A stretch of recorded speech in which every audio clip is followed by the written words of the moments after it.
एक समय की बात है। एक जंगल में टूनी नाम की चिड़िया अपने पति कालू कौवे के साथ रहती थी। कालू कौवे की एक मोमोज की दुकान थी, जिस पर वो काम और उसकी पत्नी चिड़िया दोनों काम किया करते थे। वो सुबह शाम सारे मोमोज बना लिया करते थे और शाम को अपने मोमोज बाजार में जाकर बेचा करते थे। एक दिन, अरे सुनते हो क्या? हाँ टूनी बोलो। देखो तो जरा एक बार ये मोमोज की चटनी टेस्ट करके। अरे ये तो बहुत अच्छी बनी है टूनी। हाँ, मैंने पहली बार इतनी अच्छी चटनी बनाई है, खाकर मजा आ गया। इसके बाद वो अपने सभी मोमोज ले जाकर बाजार में बेचने लगते हैं और वहाँ अपनी दुकान पर वो मोमोज बेचते हैं और सभी जंगल के पक्षी आकर उनके मोमोज खाने लगते हैं। अरे टूनी चिड़िया, एक फुल प्लेट मोमोज तो देना जरा। हाँ अभी देती हूँ। अरे वाह, मजा ही आ गया। टूनी चिड़िया, तुम्हारे मोमोज में पता नहीं क्या बात है, ये बहुत ही अच्छे लगते हैं। हम बनाते भी तो बहुत प्यार से हैं, इसलिए तो अच्छे बनते हैं। ऐसे ही टूनी की दुकान पर हमेशा ही भीड़ लगी रहती थी और जंगल के सभी पक्षी उसके ही पास मोमोज खाने आते थे। तब तक आप बताइए कि 65 into 5 कितने होते हैं? लेकिन तभी एक कल्लू बिल्ले की नजर टूनी के मोमोज पर पड़ती है और वो कल्लू बिल्ला उन्हें खाने के बारे में सोचता है। दरअसल कल्लू बिल्ला बहुत ही बड़ा भुक्कड़ था। वो खाने को देखकर खुद को रोक नहीं सकता था। वो जहाँ भी खाना देखता था वहीं टूट पड़ता था, इसलिए वो बहुत ही हट्टा कट्टा था। लेकिन उसके अंदर एक बहुत ही गंदी आदत थी, वो थी मुफ्तखोरी। कल्लू बिल्ला मुफ्त में ही मोमोज खाना पसंद किया करता था। उसके लिए वो चोरी तक कर लेता था। वो किसी भी चीज के पैसे नहीं देता था। ये मोमोज की खुशबू मेरे अंदर आग लगा रही है। मुझसे अब रहा नहीं जा रहा है। मुझे ये मोमोज किसी भी कीमत पर खाने हैं, लेकिन मुझे फ्री में ही ये मोमोज खाने हैं। अब तो सही समय का इंतजार है। अगले दिन जब टूनी अपने घर पर बैठकर मोमोज बना रही थी, तभी कल्लू बिल्ला एक प्लान बनाता है। वो टूनी के घर में एक पत्थर फेंकता है और वो पत्थर टूनी को जाकर लग जाता है और वो चिल्लाने लगती है, ओए ये पत्थर किसने फेंका? किसकी इतनी हिम्मत हुई? सामने तो आओ। टूनी नीचे उतरकर देखती है, तब तक कल्लू बिल्ला उसके घर में घुस जाता है और वो सारे मोमोज खा जाता है और सारे मोमोज खाकर वहाँ से निकल जाता है। और जब टूनी वापस आकर देखती है तो हैरान रह जाती है कि उसके सारे मोमोज कहाँ गए। अरे अभी तो मोमोज यहीं थे, कहाँ गए? आसमान खा गया या जमीन निकल गई? क्या हुआ टूनी, क्यों दुखी हो? अरे देखो ना जी, मैंने मोमोज बनाए थे लेकिन वो पता नहीं कहाँ गायब हो गए। अरे फिर आज हम मोमोज कैसे बेचेंगे? उस दिन वो लोग अपनी दुकान नहीं लगाते और अगले दिन जब वो फिर से मोमोज बना रहे होते हैं, कल्लू बिल्ला फिर से वहाँ चला आता है और वही चाल चलता है। वो फिर से एक बार टूनी और कालू को एक एक पत्थर फेंक कर मारता है और जब वो दोनों उठकर नीचे आकर देखते हैं, तब तक कल्लू बिल्ला उनके घर में घुसकर उनके सारे मोमोज चट कर जाता है। और ऐसे ही ये सिलसिला कई दिनों तक चलता है। लेकिन टूनी एक दिन प्लान बनाती है और वो अपने मोमोज में बहुत सारी मिर्ची मिला देती है। आज वो चोर अच्छा सबक सीखेगा, आज के बाद चोरी करना छोड़ देगा। जैसे ही कल्लू बिल्ला उन मोमोज को खाता है, उसको बहुत तेज मिर्ची लगने लगती है और वो मिर्ची से तड़पने लगता है। अरे इतनी मिर्ची, अरे इतनी मिर्ची क्यों डाल दी? पानी पानी पानी। पानी ढूंढने लगता है। तब तक टूनी चिड़िया और कालू चिड़िया भी वहाँ पर पहुँच जाते हैं और उसको पकड़ लेते हैं और उसकी खूब धुनाई करते हैं। एक जंगल में कल्लू बिल्ला रहता था। कल्लू बिल्ला जंगल की नदी के पास अपना एक बांस का घर बनाकर रहता था। वो बिल्ला बहुत ही खूंखार और खतरनाक था, इसलिए कोई भी पक्षी उसके घर के पास नहीं जाता था। एक दिन उस जंगल में सोनू नाम का एक कबूतर रास्ता भटक जाता है और वो कल्लू बिल्ले के घर के पास पहुँच जाता है। अरे मैं ये कहाँ गया? कहीं उस कल्लू बिल्ले का घर तो नहीं है? के पास कोई आता जाता नहीं है। हे भगवान, मुझे जल्दी से भागना होगा। सोनू वहाँ से जैसे ही मुड़ता है, तभी कल्लू बिल्ला उसे पीछे से पकड़ लेता है और उसे पकड़कर अपनी ओर खींच लेता है। अरे यहाँ से कैसे जा रहे हो? तुमने मेरे इलाके में आने की गलती की है, अब इसकी सजा तो मिलकर रहेगी। कल्लू बिल्ला, मुझे छोड़ दो, मैं यहाँ गलती से आ गया था, मुझे जाने दो। मेरे दो छोटे छोटे बच्चे हैं तो मैं उन्हें भी खा जाऊंगा। तुम चिंता मत करो और तुम्हें भी दर्द नहीं होगा। मैं तुम्हें बहुत ही आराम से खा जाऊंगा। कल्लू बिल्ला अपना मुंह खोलता है और वो सोनू कबूतर को खा जाता है और जाकर अपने घर में सो जाता है। तब तक आप बताइए कि 48 प्लस 96 कितने होते हैं? अगले दिन फिर उस जंगल में घूमते हुए एक पति पत्नी आ जाते हैं, जिनका नाम टूनी और कालू कौवा था। कालू जी, ये जंगल तो बहुत ही घना और डरावना लगता है, चलो ना यहाँ से चलते हैं। अरे अभी अभी तो आए हैं, टोनी पहले अच्छे से घूम तो ले। वैसे भी हम शहर में कई सालों बाद आए हैं। वो दोनों जंगल को घूमकर देख रहे थे। उन्हें इस बात का जरा भी अंदाजा नहीं था कि उन्हें कोई चुपके से देख रहा है जो बस एक मौके की तलाश में है। वो है कल्लू बिल्ला। अरे वाह, आज तो जंगल में खुद ही शिकार चल कर आया है, अब आएगा ना मजा। कालू जी वो देखो, सामने एक बांस का घर है, चलो ना वहाँ चलते हैं। अरे वाह, ये बांस का घर तो बहुत ही अच्छा है, चलो। वो दोनों उस बांस के घर के पास जाते हैं और जैसे ही उसके पास जाते हैं वैसे ही कल्लू बिल्ला अपने घर से बाहर निकलकर उन दोनों पर झपट्टा मारकर उन्हें पकड़ लेता है। अब आएगा ना मजा। बहुत दिनों से मैं किसी एक जवान चिड़िया की तलाश में था, क्योंकि तुम चिड़ियों का मांस बहुत अच्छा होता है और आज मैं तुम्हें मार कर खा जाऊंगा और तुम्हारा खून भी पी जाऊंगा। प्लीज हमें छोड़ दो, हमें पता नहीं था तुम यहाँ रहते हो। लेकिन मेरे पंजों में एक बार शिकार फंस जाए तो बचकर नहीं जाता है। कल्लू बिल्ला बिना समय गवाए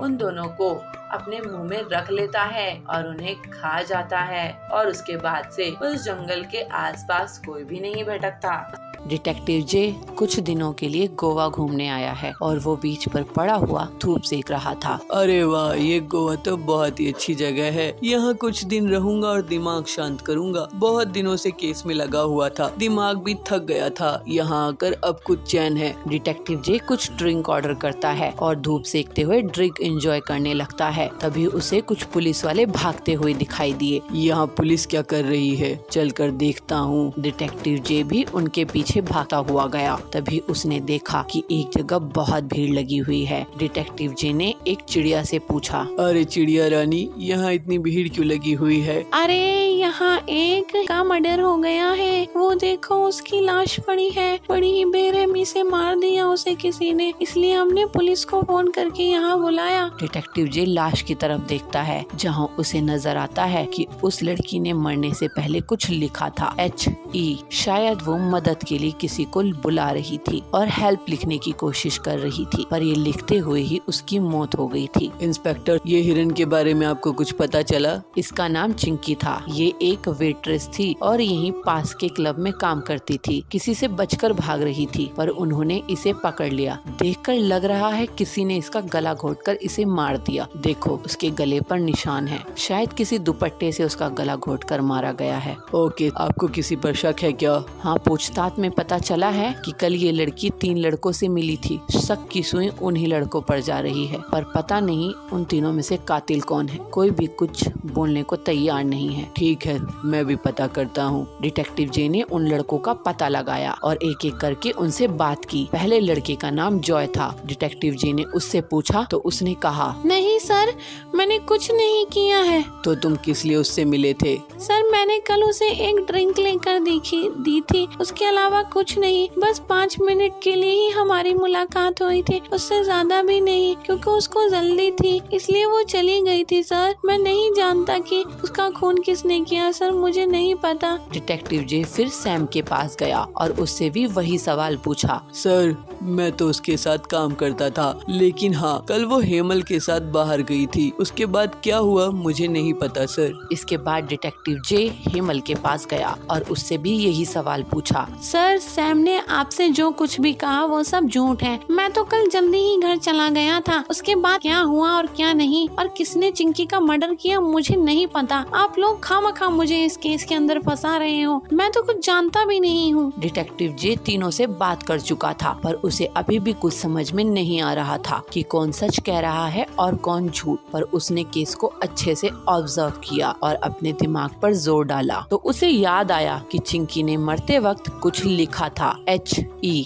शायद वो हेल्प नहीं हेमल लिखना चाह रही थी, या शायद उसने हेमल ही लिखा था, पर समुद्र की लहरों से पीछे के वर्ड्स पानी में मिल गए होंगे। इस तरह केस सॉल्व हो गया और हेमल को पुलिस ने गिरफ्तार कर लिया। इस तरह डिटेक्टिव जे ने एक ही दिन में ये केस सॉल्व कर लिया और असली कातिल का पता लगा लिया। ये कहानी अर्जुनपुर नाम के एक जंगल की है, जहाँ बहुत सारे पशु पक्षी आपस में खुशी से रहते थे। लेकिन उसी जंगल में एक कल्लू बिल्ला भी रहता था। कल्लू बिल्ला को अपनी ताकत और फुर्ती पर बहुत ही भरोसा था और वह अपने आगे किसी को कुछ नहीं समझता था। वह सभी पक्षियों को बहुत डरा धमका कर रखता था और सभी उससे बहुत डरते भी थे। कल्लू बिल्ला खुद को एक राजा ही समझता था। मैं ही हूँ इस जंगल का राजा, मेरे सामने कोई भी नहीं टिक सकता, मैं तुम सभी को खा जाऊंगा। प्लीज हमें छोड़ दो, मैं एक छोटी सी पक्षी हूँ। छोटी हो या बड़ी, मुझे उससे कोई फर्क नहीं पड़ता, मुझे तो बस तुझे खाना है और अपनी भूख मिटानी है।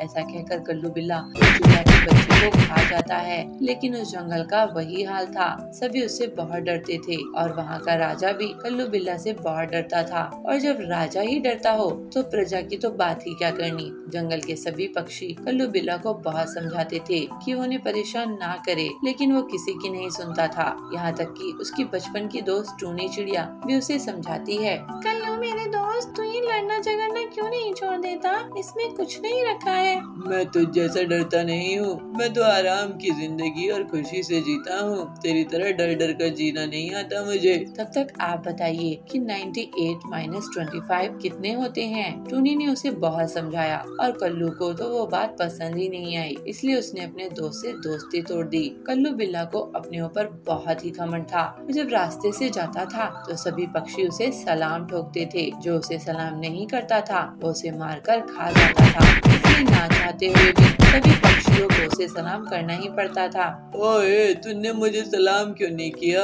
चल मुझे सलाम कर। तू यहाँ का राजा है क्या जो मैं तुझे सलाम करूँ? तू मेरे को जानता नहीं है लगता है, इसलिए ऐसी बातें कर रहा है। चल मुझे सलाम कर, नहीं तो अभी खा जाऊंगा। वो चील का बच्चा डरते हुए कल्लू बिल्ला को सलाम करता है और वहाँ से चला जाता है और पूरी बात जाकर अपनी माँ चुनमुन चील से बताता है। उसकी माँ ये बात सुनकर बहुत गुस्सा हो जाती है। उस बिल्ले की ये हिम्मत कि उसने मेरे बेटे को परेशान किया, मैं उसे छोड़ूंगी नहीं। चील उस कल्लू बिल्ले के पास पहुँच जाती है और उसे अपनी चोंच से मारने लगती है। क्यों बे, मेरे बच्चे को परेशान करता है तू? मैं तुझे छोड़ूंगी नहीं। खुद को कहीं का शहंशाह समझता है ना तू? बहुत घमंड है ना तुझ पर? अब मैं तेरा सारा घमंड उतार दूंगी। चील कल्लू बिल्ले को मारने लगती है और उसे मार मार कर अपनी चोंच से बहुत घायल कर देती है। और आखिरकार कल्लू बिल्ले की इतनी चोट खाने और इतना जख्म झेलने के बाद मौत हो जाती है और इस तरह सभी जंगल वासियों को उस घमंडी बिल्ली से छुटकारा मिल जाता है। लेकिन टूनी जब उसकी दोस्त उसको ऐसे हाल में देखती है तो वो बहुत रोती है।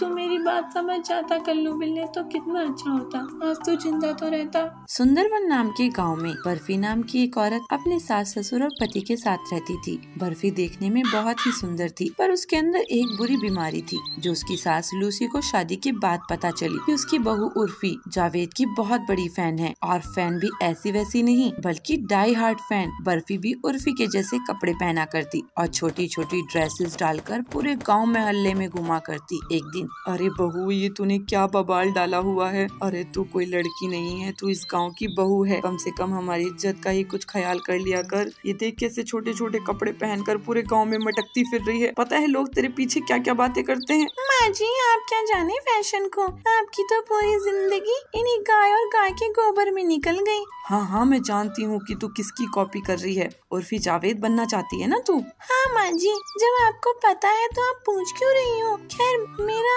तो बहुत टाइम वेस्ट कर दिया आपने, अब मैं चलती हूँ। मुझे कल के लिए भी तो एक नई ड्रेस सिलवानी है मास्टर जी से।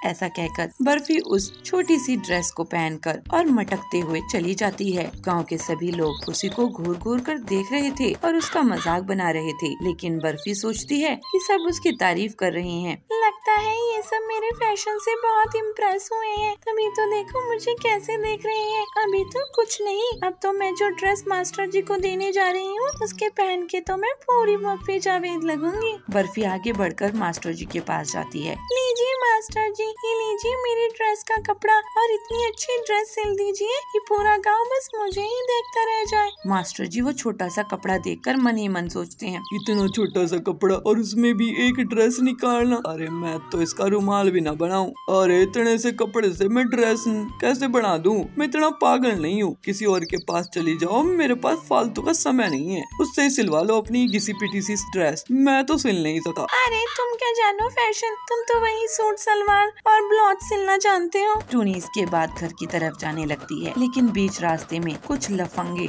लड़के उसके पीछे पड़ जाते हैं और उसे छेड़ने लगते हैं।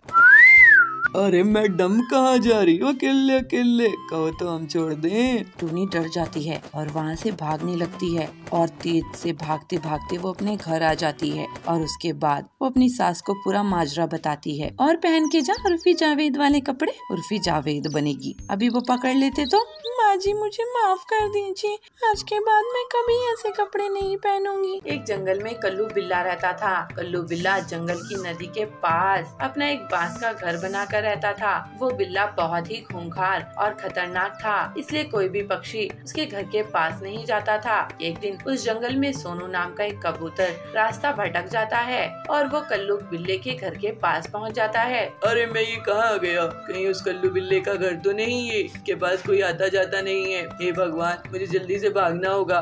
सोनू वहाँ से जैसे ही मुड़ता है तभी कल्लू बिल्ला उसे पीछे से पकड़ लेता है और उसे पकड़कर अपनी ओर खींच लेता है। अरे यहाँ से कैसे जा रहे हो? तुमने मेरे इलाके में आने की गलती की है, अब इसकी सजा तो मिलकर रहेगी। कल्लू बिल्ला मुझे छोड़ दो, मैं यहाँ गलती से आ गया था, मुझे जाने दो। मेरे दो छोटे छोटे बच्चे हैं तो मैं उन्हें भी खा जाऊंगा। तुम चिंता मत करो और तुम्हें भी दर्द नहीं होगा, मैं तुम्हें बहुत ही आराम से खा जाऊंगा। कल्लू बिल्ला अपना मुंह खोलता है और वो सोनू कबूतर को खा जाता है और जाकर अपने घर में सो जाता है। तब तक आप बताइए कि 48 प्लस 96 कितने होते हैं? अगले दिन फिर उस जंगल में घूमते हुए एक पति पत्नी आ जाते हैं जिनका नाम टूनी और कालू कौवा था। कालू जी ये जंगल तो बहुत ही घना और डरावना लगता है, चलो ना यहाँ से चलते हैं। अरे अभी अभी तो आए हैं, टूनी पहले अच्छे से घूम तो ले। वैसे भी हम शहर में कई सालों बाद आए हैं। वो दोनों जंगल को घूमकर देख रहे थे। उन्हें इस बात का जरा भी अंदाजा नहीं था कि उन्हें कोई चुपके से देख रहा है जो बस एक मौके की तलाश में है। वो है कल्लू बिल्ला। अरे वाह, आज तो जंगल में खुद ही शिकार चल कर आया है, अब आएगा ना मजा। कालू जी वो देखो सामने एक बांस का घर है, चलो ना वहाँ चलते हैं। अरे वाह, ये बांस का घर तो बहुत ही अच्छा है, चलो। वो दोनों उस बांस के घर के पास जाते हैं और जैसे ही उसके पास जाते हैं वैसे ही कल्लू बिल्ला अपने घर से बाहर निकलकर उन दोनों पर झपट्टा मारकर उन्हें पकड़ लेता है। अब आएगा ना मजा। बहुत दिनों से मैं किसी एक जवान चिड़िया की तलाश में था, क्योंकि तुम चिड़ियों का मांस बहुत अच्छा होता है और आज मैं तुम्हें मार कर खा जाऊंगा और तुम्हारा खून भी पी जाऊंगा। प्लीज हमें छोड़ दो, हमें पता नहीं था तुम यहाँ रहते हो। लेकिन मेरे पंजों में एक बार शिकार फंस जाए तो बचकर नहीं जाता है। कल्लू बिल्ला बिना समय गवाए उन दोनों को अपने मुंह में रख लेता है और उन्हें खा जाता है और उसके बाद से उस जंगल के आसपास कोई भी नहीं भटकता। डिटेक्टिव जे कुछ दिनों के लिए गोवा घूमने आया है और वो बीच पर पड़ा हुआ धूप सेक रहा था। अरे वाह, ये गोवा तो बहुत ही अच्छी जगह है, यहाँ कुछ दिन रहूंगा और दिमाग शांत करूंगा। बहुत दिनों से केस में लगा हुआ था, दिमाग भी थक गया था, यहाँ आकर अब कुछ चैन है। डिटेक्टिव जे कुछ ड्रिंक ऑर्डर करता है और धूप सेकते हुए ड्रिंक एंजॉय करने लगता है। तभी उसे कुछ पुलिस वाले भागते हुए दिखाई दिए। यहाँ पुलिस क्या कर रही है, चलकर देखता हूँ। डिटेक्टिव जे भी उनके पीछे भागता हुआ गया। तभी उसने देखा कि एक जगह बहुत भीड़ लगी हुई है। डिटेक्टिव जे ने एक चिड़िया से पूछा, अरे चिड़िया रानी, यहाँ इतनी भीड़ क्यों लगी हुई है? अरे यहाँ एक का मर्डर हो गया है, वो देखो उसकी लाश पड़ी है, बड़ी ही बेरहमी से मार दिया उसे किसी ने, इसलिए हमने पुलिस को फोन करके यहाँ बुलाया। डिटेक्टिव जे लाश की तरफ देखता है जहाँ उसे नजर आता है कि उस लड़की ने मरने से पहले कुछ लिखा था HE। शायद वो मदद के लिए किसी को बुला रही थी और हेल्प लिखने की कोशिश कर रही थी, पर ये लिखते हुए ही उसकी मौत हो गई थी। इंस्पेक्टर, ये हिरन के बारे में आपको कुछ पता चला? इसका नाम चिंकी था। ये एक वेट्रेस थी और यहीं पास के क्लब में काम करती थी। किसी से बचकर भाग रही थी पर उन्होंने इसे पकड़ लिया। देखकर लग रहा है किसी ने इसका गला घोटकर इसे मार दिया। देखो उसके गले पर निशान है, शायद किसी दुपट्टे से उसका गला घोटकर मारा गया है। ओके, आपको किसी पर शक है क्या? हाँ, पूछताछ में पता चला है कि कल ये लड़की 3 लड़कों से मिली थी। शक की सुई उन्हीं लड़कों पर जा रही है, पर पता नहीं उन तीनों में से कातिल कौन है। कोई भी कुछ बोलने को तैयार नहीं है। ठीक है, मैं भी पता करता हूँ। डिटेक्टिव जे ने उन लड़कों का पता लगाया और एक एक करके उनसे बात की। पहले लड़के का नाम जॉय था। डिटेक्टिव जे ने उससे पूछा तो उसने कहा, नहीं सर, मैंने कुछ नहीं किया है। तो तुम किस लिए उससे मिले थे? सर, मैंने कल उसे एक ड्रिंक लेकर दी थी, उसके अलावा कुछ नहीं। बस 5 मिनट के लिए ही हमारी मुलाकात हुई थी, उससे ज्यादा भी नहीं, क्योंकि उसको जल्दी थी इसलिए वो चली गई थी। सर, मैं नहीं जानता कि उसका खून किसने किया। सर, मुझे नहीं पता। डिटेक्टिव जे फिर सैम के पास गया और उससे भी वही सवाल पूछा। सर, मैं तो उसके साथ काम करता था, लेकिन हाँ, कल वो हेमल के साथ बाहर गई थी। उसके बाद क्या हुआ मुझे नहीं पता सर। इसके बाद डिटेक्टिव जे हेमल के पास गया और उससे भी यही सवाल पूछा। सर, सैम ने आपसे जो कुछ भी कहा वो सब झूठ है। मैं तो कल जल्दी ही घर चला गया था। उसके बाद क्या हुआ और क्या नहीं और किसने चिंकी का मर्डर किया मुझे नहीं पता। आप लोग खामखा मुझे इस केस के अंदर फंसा रहे हो। मैं तो कुछ जानता भी नहीं हूँ। डिटेक्टिव जे तीनों से बात कर चुका था पर उसे अभी भी कुछ समझ में नहीं आ रहा था कि कौन सच कह रहा है और कौन झूठ। पर उसने केस को अच्छे से ऑब्जर्व किया और अपने दिमाग पर जोर डाला तो उसे याद आया कि चिंकी ने मरते वक्त कुछ लिखा था, HE। शायद वो हेल्प नहीं हेमल लिखना चाह रही थी, या शायद उसने हेमल ही लिखा था, पर समुद्र की लहरों से पीछे के वर्ड्स पानी में मिल गए होंगे। इस तरह केस सॉल्व हो गया और हेमल को पुलिस ने गिरफ्तार कर लिया। इस तरह डिटेक्टिव जे ने एक ही दिन में ये केस सॉल्व कर लिया और असली कातिल का पता लगा लिया।